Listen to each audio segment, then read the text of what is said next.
Concept மாதிரி ஒரு இதில் கொண்டு வந்திருக்கோம். அது குறிஞ்சி, நெய்தல், மருதம், பாலை போன்ற அந்த ஹவுசஸின் மூலமாகவும் விழிப்புணர்வை, ஏன்னா ஒரு குழுவாக பிள்ளைங்களை பிரித்து அவர்கள் சார்ந்த திறமைகளை நாம் வளர்க்க வேண்டும். அது சார்ந்து இது போன்ற விழிப்புணர்வை ஏற்படுத்த வேண்டும் என்பது அதையும் நாம் தொடர்ந்து செய்து கொண்டு தான் இருக்கிறோம். மிக விரைவாக தமிழ்நாட்டு முதலமைச்சர் சொல்வது போல ஒரு போதை இல்லாத தமிழ்நாட்டை உருவாக்குவதற்காக எல்லா முயற்சியும் அரசாங்கம் வந்து செய்து கொண்டிருக்கிறது. அன்புமணி ஓரம் கட்டப்படுறாரு, மீடியா வெளிச்சம் வேணுங்கிறதுனால இந்த மாதிரி கருத்துக்கெல்லாம் சொல்றாருன்னு நினைக்கிறீங்களா? அந்த மாதிரி இல்லை, நான் அப்படி சொல்ல விரும்பல.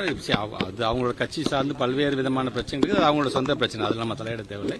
ஆனால் கல்வி சார்ந்த, நானும் பெரியவர் ஐயா ராமதாஸ் ஐயா அவர்களாக இருந்தாலும் சரி, அண்ணன் அன்புமணி அவர்களாக இருந்தாலும் கல்வி சார்ந்து வரும்போது ஃபர்ஸ்ட் பார்த்தீங்கன்னா அரசாங்கத்தோட கவனத்துக்கு அவங்க கொண்டு வரதை நாங்களும் பார்த்துக்கிட்டு தான் இருக்கோம்.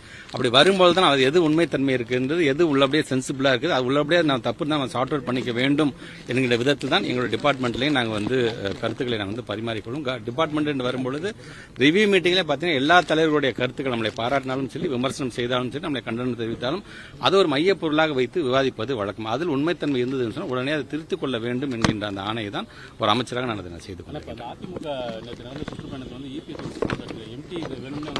அது அப்படி அது ஒரு முதலமைச்சர், மாநிலத்தோட முதலமைச்சர் இருந்தவர், அது உண்மைத்தன்மை தெரியாமல் அந்த மாதிரி சொல்லக்கூடாது. ஃபர்ஸ்ட் ஆஃப் ஆல் அவங்க பிரச்சாரம் செய்யும் பொழுது நாம எதுக்காக இந்த மாதிரி ஆம்புலன்ஸ் அமைச்சு வைக்கணும்? அது ஆம்புலன்ஸுக்கு ஒரு உயிர் காக்கக்கூடிய அதோடைய சீரியஸ்னஸையே அதை குறைக்கின்ற விதமான ஒரு கமெண்ட் அவர் பாஸ் பண்ணியிருக்க கூடாதுன்னு நான் நினைக்கிறேன்.